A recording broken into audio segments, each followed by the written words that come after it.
We are Community Engage. Here we believe that we are in this thing called life together, not for better or worse, but all for the better. Because we believe in a God of relationship and restoration. Out of love, He sent Jesus to restore us to perfect relationship with Himself, others, and the world. And He did it. So we believe in committing ourselves, empowered by the Holy Spirit, to that same work. Out of love, we grow in relationship with God, others, and the world. And we do that together. Wherever you are here for a reason. You are loved. Join us as we become like Jesus together. Welcome to Community Engage.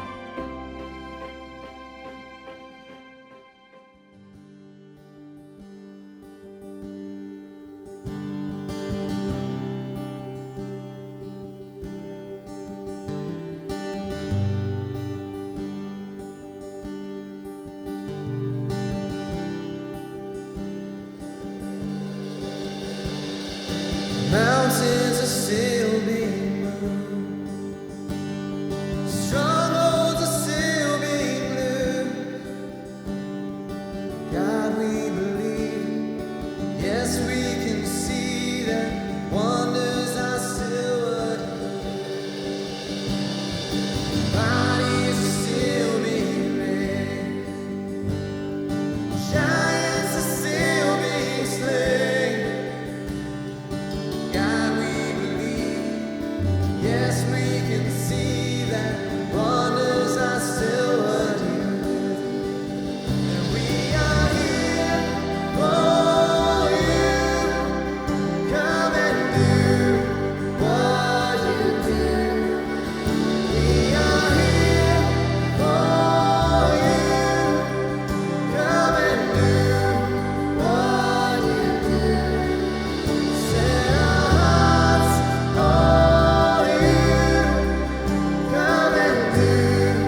In the days when the judges ruled in Israel, a severe famine came upon the land. So a man from Bethlehem in Judah left his home and went to live in the country of Moab, taking his wife and 2 sons with him. The man's name was Elimelech, and his wife was Naomi. Their 2 sons were Mahlon and Chilion. They were Ephrathites from Bethlehem in the land of Judah. And when they reached Moab, they settled there. Then Elimelech died, and Naomi was left with her 2 sons. The 2 sons married Moabite women. One married a woman named Orpah, and the other a woman named Ruth. But about 10 years later, both Mahlon and Chilion died. This left Naomi alone, without her 2 sons or her husband. Then Naomi heard in Moab that the Lord had blessed his people in Judah by giving them good crops again. So Naomi and her daughters-in-law got ready to leave Moab to return to her homeland. With her 2 daughters-in-law, she set out from the place where she had been living, and they took the road that would lead them back to Judah. But on the way, Naomi said to her 2 daughters-in-law, "Go back to your mother's homes, and may the Lord reward you for your kindness to your husbands and to me. May the Lord bless you with the security of another marriage." Then she kissed them goodbye, and they all broke down and wept. "No," they said, "we want to go with you to your people." But Naomi replied, "Why should you go on with me? Can I still give birth to other sons who could grow up to be your husbands? No, my daughters, return to your parents' homes, for I am too old to marry again. And even if it were possible, and I were to get married tonight and bear sons, then what? Would you wait for them to grow up and refuse to marry someone else? No, of course not, my daughters. Things are far more bitter for me than for you, because the Lord himself has raised his fist against me." And again they wept together, and Orpah kissed her mother-in-law goodbye, but Ruth clung tightly to Naomi. "Look," Naomi said to her, "your sister-in-law has gone back to her people and to her gods. You should do the same." But Ruth replied, "Don't ask me to leave you and turn back. Wherever you go, I will go. Wherever you live, I will live. Your people will be my people, and your God will be my God. Wherever you die, I will die, and there I will be buried. May the Lord punish me severely if I allow anything but death to separate us." When Naomi saw that Ruth was determined to go with her, she said nothing more. As we wrap up our series, Don't Go It Alone, I found myself thinking about how our communities make space for the afflicted, for the traumatized, and the mourning. And I know, in some sense, we're all afflicted, traumatized, and mourning right now, aren't we? But remember that some of us entered the corona world a little more fragile than others. So what can we do with the trauma that we didn't cause, the pain that we can't heal, and the hurt that we can't comfort? And what do we do when the hurting say that they don't want that comfort at all? As I read through the story of Naomi this week, I think she was there. I think she was broken and consolable beyond the point of thinking that things were all going to work out. And there were her daughters-in-law, Orpah and Ruth, dealing with their own trauma of losing their husbands, and Naomi's trauma of losing her sons and a husband. You know, at first they were both committed to sticking with Naomi, but with a little more drama and prodding from Naomi, Orpah goes back home. What was she going to do anyway? She wasn't particularly positioned to help Naomi, and she had her own pain to deal with. I don't blame her for going back, do you? Have you ever felt helpless when faced with other people's traumas? I know I have, and I'm guessing the answer is yes for you. You know, earlier this year, while we were all still in quarantine, I received a late night phone call from my mom. And she said the words that no one wants to hear. She said, "Hey, your dad has been in an accident. He was hit by a train." And the thing is that my dad has worked for the railroad for over 40 years. He knows better than to pull out in front of a train with a car. So I knew that wasn't what happened. But I knew the alternative wasn't any better. You see, he sometimes goes out and he inspects trains. And while he was inspecting a train, that train suddenly moved back, making contact with his body and throwing him yards away. And as I was processing this information that my mom was giving me, my mind was racing. And I got to the point where I asked where my mom was, and she said, "I'm in the hospital parking lot." Now, because of COVID, she couldn't go in. She had to sit in a hospital parking lot. No news, no access to my dad or the medical team, and complete loneliness. She said she was fine. She didn't need anyone there with her. There was nothing they could do, after all, she said. And no one was close. And it's true that my house was over 45 minutes away from the hospital. But I knew I had to respond, so I got in the car and I drove anyway. And I probably drove faster than I ever should have down that highway to get there. And then when I arrived at the hospital, I got in her car and I sat there. I didn't have like a grand plan. I had nothing helpful to say.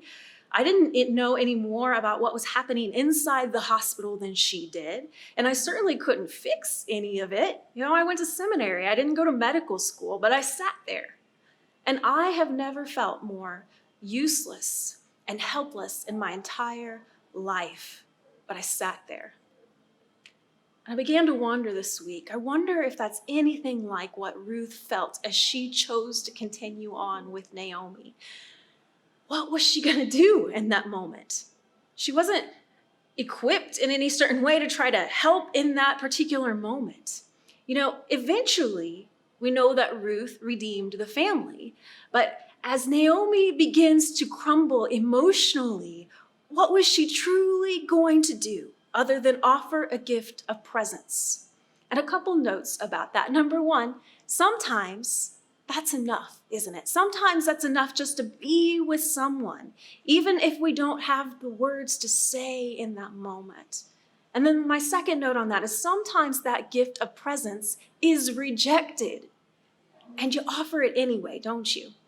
If we look at Ruth 1, Naomi urged Ruth to go back home at least 4 times. And yet, Ruth still offers that iconic statement in verses 16 through 17. And it says, "But Ruth replied, 'Don't urge me to leave you or turn back from you. Where you go, I will go. And where you stay, I will stay. And your people will be my people, and your God will be my God.